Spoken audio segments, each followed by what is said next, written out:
This is CaneSport Inside the Lines on the Ourlads Football Network. As we are back after a week off, the Miami Hurricanes also, after a week off, they'll be playing on Friday night. And I know it's a week off. It's a bye, technically. That's the term. Rest, that's a term. It's an interesting trend we'll debate a little bit later on. I know you have some information from the coach and what he feels about buys and things of that nature as far as trends. But either way, Miami coming off a win, another win, a big win, a close win, but a win's a win, Gary. How's everything going? I think it's going as well as anybody could hope for it to go, Greg. We 5-1 at the midway point of the season.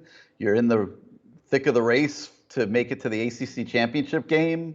It's a long way from 6-7 and losing to FIU and Louisiana Tech. So I think for the most part, Miami fans are pretty happy. I think there's a contingent that still wishes that Miami were in the upper tier of college football, competing for national titles.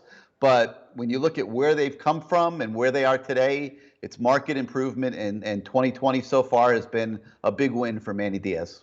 All right. And before we talk about this game on Friday, which, as you said, will be another key game with the opportunity to hopefully take on Clemson once again. By the way, I should ask you, because a lot of things have changed with the schedule and shortened of games. Is there anything different at all about the ACC championship game this year? Just that there's no coastal and Atlantic divisions. Well, then there you go. Yeah. So no divisions. It's a free for all. Top two teams in the ACC. If there's a tie, there's like an extensive tiebreaker protocol that they'll go through and figure out who gets to play in that game. So it'll be interesting. It's going to start to take shape here, obviously, over the next few weeks. Yeah. Still early. Yeah. Well, and Clemson plays Notre Dame this weekend. Plus, the thing I'm noticing, Greg, is a lot of these teams around the ACC are getting better. The Boston Colleges of the world, the Wake Forests of the world, they're improving as the season goes on, which is not a surprise considering nobody had spring practice. And everything was like sort of thrown in flux during the offseason. But I think these teams are improving, and they're becoming more and more threats to pull upsets here down the stretch. And I think the ACC is back to being a conference where just about anybody can beat anybody any given week. And that would certainly apply to Miami's game Friday night against NC State, which I consider, one of those third-tier teams, along with maybe like a Wake Forest, a Boston College, who I mentioned. Yes. Virginia Tech might be in tier 2 or 3. Hard to say right now. Sure. Pittsburgh would fall into that category. So you got a lot of these teams in the ACC that are very similar, that are not good enough to challenge Clemson for the ACC title, but they are good enough to beat anybody else on any given week. All right. Before we get into the game, because we have a lot to talk about, and not just trends, but just overall, we'll get everybody up to date as we always do, and who the key players to keep an eye on for NC State, what they do best, what their weaknesses are. Let's recap the Virginia game. I thought it was great, and so great that I tweeted it out when Miami, within the first play, King hits Mallory for 30, and on the second play, Harley for the touchdown.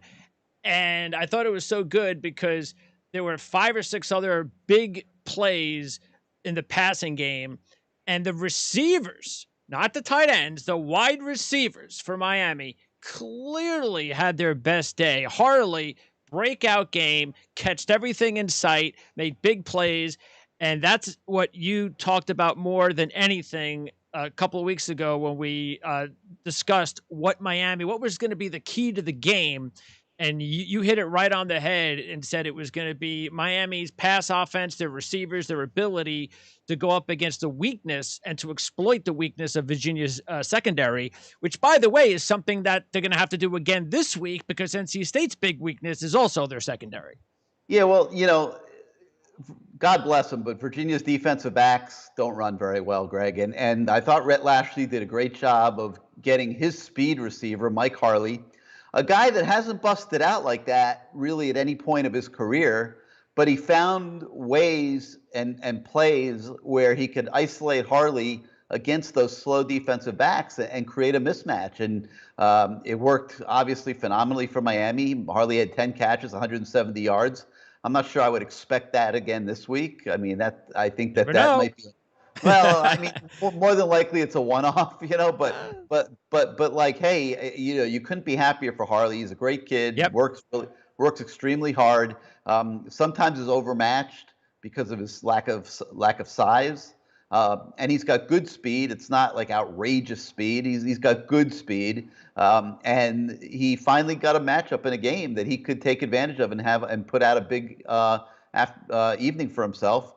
And Miami took advantage of that and was able to get out of Dodge against one of those ACC teams that are similar to what I just described. And that's Virginia, a team that has shown, and they did it again this past week, that they could put together a game plan and they can knock off anybody. That's it's a typical ACC season. Now you got Carolina sitting there with a couple losses, Virginia Tech sitting there with a couple losses. So far, Miami has emerged unscathed from these games, other than the Clemson game, which was obvious.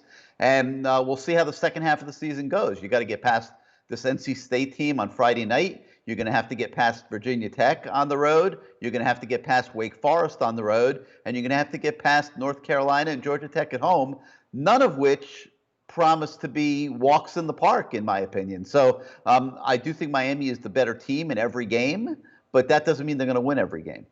I'll be honest, if I go up those 5 games because of the quarterback being out for NC State, if I was ranking the 5 toughest games left for Miami, I would put this at 4. Because I would put UNC 1, Virginia Tech 2, Wake Forest 3, NC State 4, Georgia Tech 5. Yeah, I would agree with that. Okay. By the way, Mark Pope also, even though the drive did not end well with the field goal blocked, still he had that 38-yard catch, great catch on 3rd and 8 to the Virginia 27-yard line. They originally said it was not a good catch. They looked at it. It was a great catch. And that's why I said in the beginning, it was about the receivers. It was about not just Harley. It was also about Pope and Wiggins, everybody, especially Pope and Harley, making big plays. Yeah, absolutely. And very important that Miami get those guys more involved in the offense. You can't just throw to the tight ends. When you're gonna get into some of these games down the road, and certainly at the end of the season when you're playing better teams, whether it's in the ACC championship game or if you have a 1 or 2 loss record at the end of the season, you're gonna have a very good bowl opponent. You're gonna have to be more well-rounded than that. So I thought it was great that they used the opportunity against a slow Virginia secondary to establish that aspect of their game. And this week, I think the challenge is the exact opposite, Greg. I think they got to get their running game back. The running game has disappeared on them the last few weeks. Cam Harris, who had his way early in the season, has not been able to do very much the last few weeks. Threw a little bit of a temper tantrum on Twitter after the Virginia game. But he can't be doing that. No, and I don't think kids. I think they had him delete the tweet and all that, but you've got a frustrated running backs room. Sure. They have not been running the ball as well as they did early in the season, and I think this week that's going to be a big part of the agenda. Yeah, Harris in his last 4 games, he's averaging less than 2 yards a carry, 78 yards on 40, no touchdowns in his last 3 games, and he's going up against an NC State defense this week, which is 77th in the nation. Now, their bigger weakness is the secondary, as I mentioned, but it doesn't matter. They do eventually. They've got to get the run. They got to get some balance here, because if you don't have balance, then you kind of get what we saw last couple of weeks ago in Virginia. You're going to be in these close games, and you're going to make Greg, Go ahead. I was just going to say, when we did this show before the Virginia game, as you noted, we talked a little bit about, Miami exploiting the Virginia secondary as being a key to that game, and it turned out to be correct. Well, NC State against North Carolina gave up 326 yards on the ground. Okay, so that shows that they can be had, and this would be a perfect time for Miami to reestablish its physicality at the line of scrimmage and get the running game going. And I think they're going to do it. And I think a big part of the game plan is going to end up being De'Ara King getting much more involved in the running game than he's been lately. And I expect to see him holding the ball more often on those RPOs. And by the way, the other thing that happens when you play in games that are a little bit too close, that you probably shouldn't allow a team to hang around, eventually it's going to catch you. And Miami was in that situation a few times against Virginia. Virginia had that 3rd and goal from the 24. They get a touchdown on a broken coverage, but there was an illegal man downfield. So Miami catches a huge break, and Virginia can't even make the field goal. So those are the sort of things that Miami's been able to, they're playing hard, no question. They've been the better team, but they're leaving the door open sometimes. Yeah, and it's typical ACC football. You have a lot of teams that are very evenly matched, and it becomes life or death every single week. And you're going to win some of those, and you're going to lose some of those. Last year, Miami lost way too many of them. The year before, lost way too many of them. The year before that, got the breaks in a lot of games and won most of them. So it goes back and forth. And the story of the 2020 season will be written here in the next 5 weeks, depending on how they handle these types of games. Second half of the game, we saw the big 3rd and 10 from their own 10. It was a huge pass to Harley for 27 yards. And I will say that's one thing that King's been, I'm going to say, getting away with, is that he has like a little Russell Wilson in him. When it's 3rd and long, he's, or even 3rd and 6, 3rd and 10, he'll go for it. He's going for like the 25, 35-yard play. That's a low percentage play, but he's been able to make it. And I think that's the reason why he continues to go for it in those circumstances. Got to give him credit. It was a tough throw over the middle, and he laid the ball right in there between the coverage. And Harley went down and got it. They got the first down. You gotta give props where they're absolutely. And that was a 15-play drive because they gained 48 yards on the ground, and they had 38 rushing yards in their first 6 drives combined. So the running game started to come alive on that drive. A few things, though, that we have seen lately as the running game has stalled has been there's too many times where we're seeing, and I think this is probably why Harris is getting frustrated. There's too many times where the defense is just, on him, just too fast. There's too many times where they're behind the line of scrimmage tackles for loss. Once or twice you can deal with it, but it's been going on just way too often, and I'm sure that's probably the main reason Harris is frustrated. The offensive line, Greg, is vastly improved over a year ago in pass blocking. But in run blocking, they've shown to be a major liability when the competition is good. When the competition was average or not so great at the beginning of the year against UAB and against Louisville, they were able to open holes and spring the running backs. Once they got into the meat of the ACC schedule and are facing a little bit better teams at the line of scrimmage, Pitt, Virginia, couldn't run the ball quite as well. Now, there was another situation a little bit later on in the game where Bubba Bolden just didn't look very good. And to tell you the truth, he's had a couple of circumstances lately that I know he's a good player, but if he wants to be a really good player, he has to get rid of these momentary lapses where, especially that one play where it was an 8-yard pass. I forget who the corner was that allowed the receiver to get by him, which you should have been able to take him down one-on-one. But okay, it happens.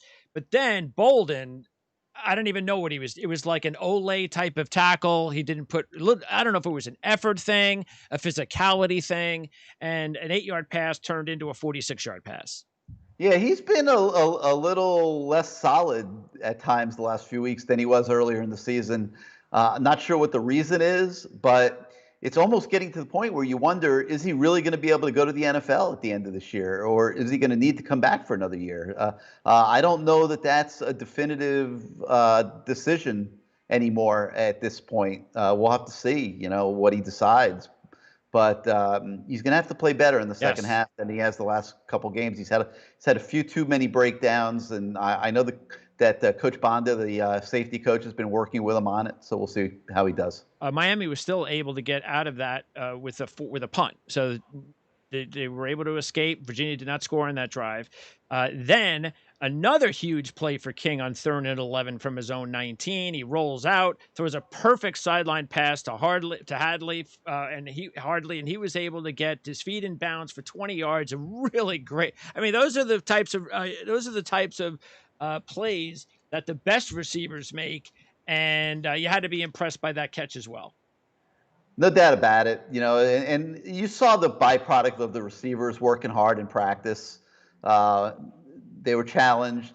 The wide receiver coach, Coach Lake, had basically been working with them on getting the 50-50 ball and going up and fighting for the ball. They had done a very poor job of that the first half of the season, and they did a better job against Virginia. Absolutely. So you take the better effort, due to work on the practice field, combine that with an advantage that you have in athleticism because of the slowness of the Virginia defensive backs, and you get the recipe for a big passing day, and that's what they were able to put together. And the first play of the fourth quarter, another great pass rolling out, as De'Ara King is proving that he is one of the better rollout passers in college football. He hits a really perfect 25-yard strike to D. Wiggins on the sidelines, and another great catch by Wiggins. That leads to the Chaney touchdown and a 19-7 lead. Yep. And then, by the way, it started raining. And it rained earlier in the game, and it started raining again. So the rain didn't help things up for the offense. Yeah, but I don't think that was a huge factor. No, it wasn't. It could have been worse. But it let Miami get the separation that they needed to win the game. Yeah, things got a little bit scary because on 4th and 1 at their own 34, Virginia went for it. Armstrong had the 30-yard gain. Next play, he hit a wide-open Henry for a touchdown. That was, again, Blades on the coverage, left him wide open. So with 5.5 minutes left, it was still a game. But once more, another huge 3rd and long, 3 minutes to go. King goes deep on the play to Wiggins. It was a close call. Miami got the call, pass interference. And once again, it's what I said about a little earlier in the show. Miami is getting some decent breaks. Sometimes these breaks don't go your way. Sometimes they won't call that play. Maybe if the game's in Virginia, they don't call the pass interference, but they did, and that was pretty much the game. That was it. Game over. Yeah, and Greg, it's like I'm not surprised by these occasional breakdowns in the secondary. I kind of expected it going into the season. I knew that the cornerbacks were not 100% solid or going to be all the time, and there were going to be moments like that. I think Miami has benefited a lot because they're not playing, other than Trevor Lawrence, who carved them up pretty good, they're not really playing elite quarterbacks or even great quarterbacks. They're going, and they won't again until North Carolina at the end of the season. Right, exactly. So, I think that's helping them a little bit in keeping these breakdowns in the secondary to a manageable level. And if you look at the body of work of the defense as a whole for the first half of the season, it probably was about as good as could be expected, really, if you look at it objectively and honestly and don't expect certain guys to be better than what they really are. And you look at the honest talent level of the team in relation to what they've done, and it's really not bad. Okay, now, North Carolina State. This is a matchup that Miami doesn't see very often. It's only the first time they played since 2016, second time since 2012. Miami is a 10-point favorite on the road. This is also a situation where Miami will be on the road for the third time. They're 1-1. NC State, 2-0, straight up and against the spread at home this year. So only the third home game for the Wolfpack, and a huge game for the Wolfpack, as you mentioned earlier, and they're going to have to do it without their starting quarterback because the kid Leary was turning into a good one. He's going to be a good one. He's young. We talked about Doran last time out. He's a really good recruiter. This is the next wave. Last year, they were very young. They had a lot of injuries. This year, that youth was getting older, but they're also banged up once again. So they've been snake bitten by injuries the last couple of seasons, the Wolfpack. Yeah, but they're getting a couple guys back, Greg. They've got an offensive lineman that they're getting back by the name of Justin Witt, who, He's a former starter, an older guy, redshirt senior. I think you'll probably see him in the starting lineup. They're getting a safety back, Tanner Ingle, from injury. So they're getting some guys back. They don't have the quarterback, but they have two guys. Bailey Hockman started the year out as the starting quarterback, so he's a transfer from FSU. So they feel decently about him. He's got to do a better job of protecting the ball. He has a propensity to throw interceptions, so we might see the Miami turnover chain a little bit more this weekend. But they also like this kid, Ben Finley. He's a true freshman, and I'll be surprised if we don't see him at some point in the game as well. But he also threw a couple interceptions in his first extended playing time last week against Carolina. So they have a problem with turnovers that they're trying to clean up with their quarterbacks. But, they're not incapable guys. I mean, Hockman has 531 yards passing this year, completed 41 of 70 passes. That's not too bad. Finley completed 13 of 20 against North Carolina last week for 143 yards. So they can do some things. They got a couple really good running backs. They got a good receiver. They got a good tight end. So this is a team that really, if you let them get going, can give you some problems. And I got to think that what they're going to try to do is come out and utilize those running backs and take the pressure off the quarterbacks and try to run the football against Miami. And Miami's going to have to hold up in the front seven. I would be concerned if I'm Miami, I'm a Miami fan. I don't want to see Finley. And like you said, it probably will. And I think we will, because I don't think Hockman is capable of, unless he has a game of his career, of beating Miami or going toe-to-toe with King. Finley's the unknown factor. You get these young kids, and I don't care. Yeah, okay, played his first game. Maybe the stats weren't all that great, but it was first game. And I thought he looked pretty good. Yeah, so I'm willing to go, okay, so he had a couple of interceptions, whatever. I mean, it's his first game. They like him. I think he's got more upside than Hockman. So that's the guy that I would be concerned with, because his upside is a lot bigger than Hockman. So we'll keep an eye on that. And look, their top two wide receivers from last year have returned. Their leading tight end from last year has returned. The two running backs both came back, including their leading running back, Zonovan Knight, who led the team as a freshman last year. The only thing is they're only the 74th ranked rushing offense in the country. So they've got to pick that up. And that's something too, where if we're talking about Miami's defense against what you can see from North Carolina State's offense, what do you think Miami has to do defensively to take advantage of it? I mean, they're going to have to shut down the run. You can't force them into being one-dimensional. Yeah, absolutely. I mean, you want the young, inexperienced quarterbacks to be throwing the football. You can get your pass rush going in those situations. You can get your blitz packages going in those situations. Speed the game up for them.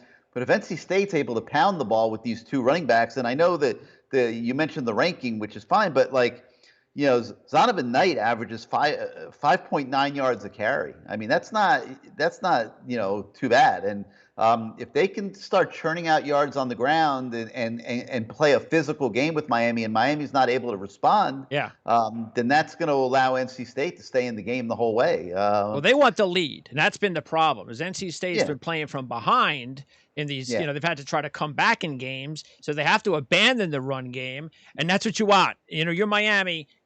Get them early. Try to get them into that same, one-dimensional outlook that they've had to deal with already this season several times. Yeah, so I think they're going to try to run the football. I think they're going to use those running backs in the passing game where they can, and try to maybe take advantage of Miami's linebackers. And we'll see what happens. I think Tim Beck's a very good offensive coordinator. I think that he'll find some areas of the Miami defense that he can exploit. And it'll be an interesting game. I mean, at the end of the day, do I think NC State has enough weapons to keep up against De'Ara King and the Miami up-tempo spread for the entire game? Not if Miami plays well. I don't think they do. But it's a night game on the road, and those can be problematic. By the way, the defense of NC State, they lost some key guys from last year, but they added a grad transfer from Penn State, Daniel Joseph, and he already leads the team with 4 sacks this season. And their top defenders, Peyton Wilson. As a freshman last year, he led the team with 69 tackles in 11 games. This season, in 5 games, he already has 53 tackles. He also has 5.5 tackles for loss and leads the team with 2 interceptions. So Peyton Wilson, linebacker for NC State, is definitely their top defender right now. Yep, no doubt about it. And the other linebacker, Drake Thomas, is a very good player as well. So the linebacker spot is probably the strength of their defense. Speaking of weekday games, we'll segue that into our trends of the week. And unfortunately, when I take a look at, there are a lot of trends this week. Most of them don't favor Miami, but there are a few of these trends where you can kind of be like, yeah, I could live without them. But the weekday trend is interesting because NC State has covered 9 of 10 games on the weeknights when they're playing a winning team. So they get up for these Thursday, Friday night games against winning football teams. Yeah, that's an interesting trend. Yeah, so that definitely comes into play. Now, there are I'll give you the best trends for Miami. Even though they lost the favorite battle against Virginia, they're still 4-1 against the spread as a favorite this year. So there's that. So that's okay. Also, working against NC State, which obviously is a favorite for Miami. This is one of those kind of, I think sometimes they're silly, but sometimes they could mean something. NC State, for whatever reason, has dropped 6 straight covers in November, for whatever reason.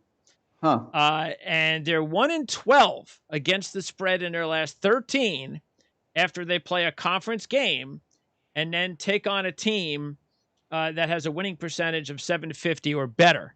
So that's the situation here, just 1-12. So those are the really negatives that are the positives for Miami. But most of everything else, though, works for NC State, including the fact I mentioned that they've won and covered both home games. And the biggest one applies. There's like a 3 or 4 parter that applies with what I said at the beginning of the show, the bye week, the rest week. And say what you want. I know how the coaching staff, I know how Manny Diaz feels about this. But, these are the trends, and they are that Miami has dropped 5 straight covers after a bye. And if you want to say, here's an interesting Miami versus NC State. And Miami is 3-15 against the spread in their last 18 with rest when they are taking on a conference team. That's not too good. NC State, meanwhile, 20-4 against the spread in their last 24 in the same scenario when they are coming off rest, taking on an ACC team.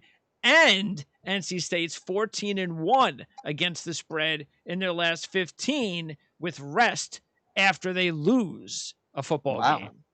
So those are amazing trends that say a lot of good things about NC State. As far as the bye, I've been asked a lot about this Miami trend after bye weeks, and I've given it a lot of thought, and I can't really point to anything that would suggest is the reason for them not playing well after bye weeks. I mean, I find it to be coincidental more than anything else, but certainly it's there. I mean, they have not played well the last couple of years after bye weeks. Yeah, I think I guess to me, the obvious thing that people would point to is, well, you're letting the kids go away. You're giving them a couple of days off, extra days off or whatever. They don't have a game. So maybe you got to do something different. Are you being too lenient? Whatever it is, maybe it's not working. Maybe a little more physical work in practice. Maybe. You never know. You could certainly, you'd have to know everything that had been taking place to make suggestions along those lines. But if we're assuming that they're not working hard physically during the open week, maybe working a little harder physically and doing a little bit more full speed contact work in practice might help in that regard. Who knows? All right. So again, Miami is a 10-point favorite right now. Before I let you go, Brevin Jordan's going to be back, right? Yes, sir. And there's a couple of potential other issues with COVID-19 protocols. Yeah, there's some players that have been on quarantine situations and things like that. Some of it's been contact tracing. Some of it was positive tests. 6 had to miss the last game. So we're not really sure where that's going to stand going into this game Friday night. We'll find out Friday afternoon. But don't be surprised, obviously, if you see some Miami players, predominantly freshmen, that don't get to make the trip. And the last thing I wanted to ask you is about DJ Dallas. He's now playing with Seattle. Yeah. I really, when I saw Dallas play for Miami the last a year and a half or so, I thought that he didn't get an opportunity to play a lot more than he would have liked. But what I saw, I liked. I said, you know what, this kid's got something. And a solid football player, yeah. Yeah. So when he got the opportunity to play after learning the playbook, he's a rookie, and Chris Carson's out. He took advantage of it, had a couple of scores in the game against San Francisco. So what's his upside at the pro level compared to other Miami running backs? I think it's probably about where he's at right now. I see him as a role-playing running back, maybe like a second guy in a rotation, sort of like what he's doing right now at Seattle. I think that's the perfect situation for him. I don't think DJ Dallas is a franchise running back in the National Football League, but he's proving that he can be a change of pace kind of guy that you can do things with in the passing game when you need to. And, he does a very good job, I noticed, picking up blitzes and things like that. He's improved that aspect of his game. So, I think that he's in the perfect situation and being used in the exact perfect role with Seattle. Gary, I appreciate it as always. We will talk again next week when we prepare for another road game against Virginia Tech. All righty, Greg, looking forward to it. Thanks, Gary. We'll see you next time.